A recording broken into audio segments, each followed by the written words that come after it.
کاتی تاقیکردنەوەی نیوەی وەرزە لە یەکێک لە قوتابخانەکانی قەزای چەمچەماڵ، قوتابیەک بۆ تەرجەی سەرنجی هاوپۆلەکانی و مامۆستایان و کارگەری قوتابخانەکە.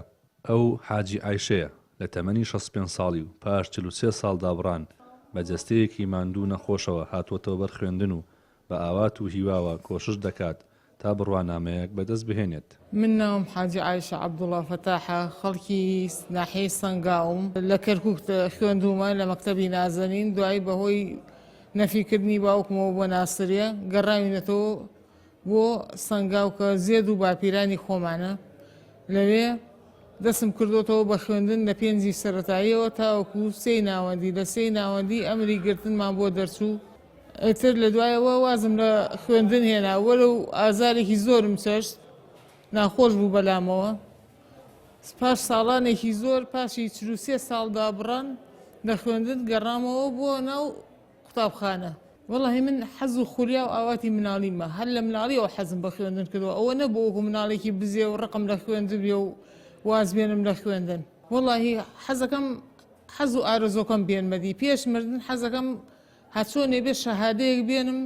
حاجی عایشە ئامۆژگاری قوتابیان دەکات دەرفەتەکان بقۆزنەوە و لە خوێندن سارد نەبنەوە و گوێڕایەڵی پێغەمبەری نازدار بن و شوێن زانست و خوێندن بکەون. خوێندن کاتی بۆ نییە، لە هەست تەمەنێکا بێ ئینسان بخوێنێ بۆ ئەوی سەرکەوێ. وەکو پێغەمبەر صلی الله علیه وسلم فەرموویەتی اطلب العلم من المهد إلى اللحد.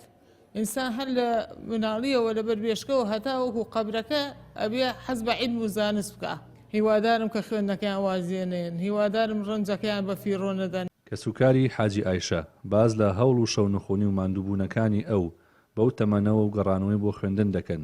دەڵێن شانازی پێوە دەکەین و بە سەرچاوی ئیلهامی خۆمانی دەزانین. حاجی عایشە من لەوەتەی مناڵم بیرما کە هەر ئاهی هەڵەکێشا تاکە ئاهیشی ئەوە بوو کەوا خوێندنی تەواو نەکردووە، بەڵام بەجددی خۆی زۆر هەوڵدەرە. یعنی جاروا بووە نەخۆش بووە، بێتاقەت بووە، سەری گێژ ئەخوات چکە گوێچکەی ناوەڕاستی تاوانیە نەیتوانیوە، بەڵام چەنەها شەو نەخەوتەوە، شەو نەخۆینی کردووە هەتاوەکو بەیانی تاوەکو بەجددی ئەلحەمدوللا ئێستا لە ئیمتحانەکان زۆر باش بوون. من لە مناڵیمەوە هەر چاوم لەوان کردووە ئیلهامی خۆمم بینیوە، چونکە بەجددی لە خوێندنیشانە بێ لە شتی ترا قەت کۆڵی نەیاوە، هەر شتێکی ویستووە هەوڵی بۆ داوە هەتا بەدەستی هێناوە. حاجی عایشە بۆتە نمونەیەکی جوان بۆ کۆڵنەدان و پشودرێژی بۆ قوتابیان. مامۆستایەک داوا دەکات قوتابیان چاو لە حاجی عایشە بکەن و حەزی خوێندن لە خۆیاندا پەرەپێ بدەن. وەکو دەستەی کارژێڕی ئیدارەی ئامادەی ئارۆ دەستخۆشی لە دادا عایشە ئەکەین. ئێستا هاتوۆتەوە تاقیکردنەوەی دەرێکی پۆلی دەی وێژەی دەداتەوە. ئەمەش بۆ خۆی مای دڵخۆشیە. ئێوە پڕ و جوود و توانای بەکارهێناوە تاکو بتوانێت لەم پرۆسەیەدا سەرکەوتوو بێ. گرنگ لێرەدا ئەوەیە ئینسان بێهیوانە بێ لە توانا و قدرەتەکانی خۆیان.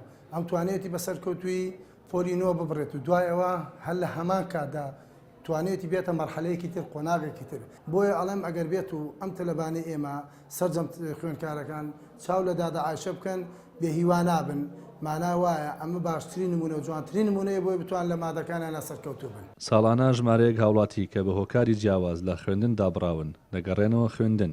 بەپێی ئامارێکی وەزارەتی پەروەردە بۆ ساڵی خوێندنی 2023 بۆ 2024 12334 کەس گەڕاونەتەوە بەر خوێندن.